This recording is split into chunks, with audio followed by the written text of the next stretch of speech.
العسكرية قاطرة الاقتصاد الوطني، طموح يحظو وزارة الدفاع الوطني عبر استحداث أقطاب صناعية جديدة في فرع الميكانيك يعول عليها في دفع قطاعات إنتاجية لا طالما شكلت الحلقة الأضعف للاقتصاد الجزائري.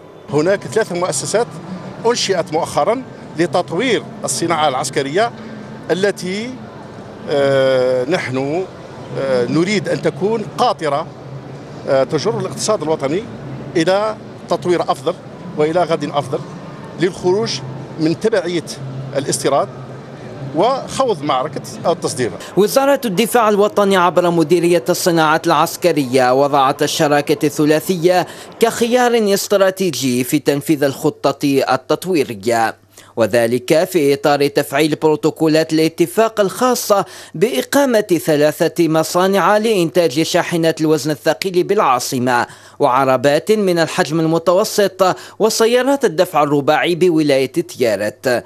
أما المصنع الثالث فسيقام بولاية قسنطينة وسيخصص لإنتاج المحركات. هذه المؤسسات أنشئت من خلال شراكة ألمانية إماراتية. لماذا شراكة ألمانية؟ نظرا لأن الشركات الألمانية تحوز على الريادة العالمية في مختلف الصناعات والتكنولوجيات.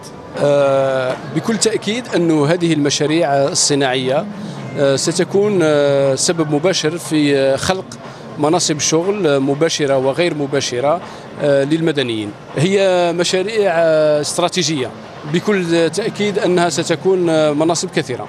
الصناعة العسكرية على خطى الريادة، والهدف تحقيق الاستقلالية عن الخارج في التجهيزات العسكرية على المدى القريب، وتكوين خبرة وطنية في الصناعة الميكانيكية الثقيلة، والهدف بلوغ التصدير على المدى الطويل.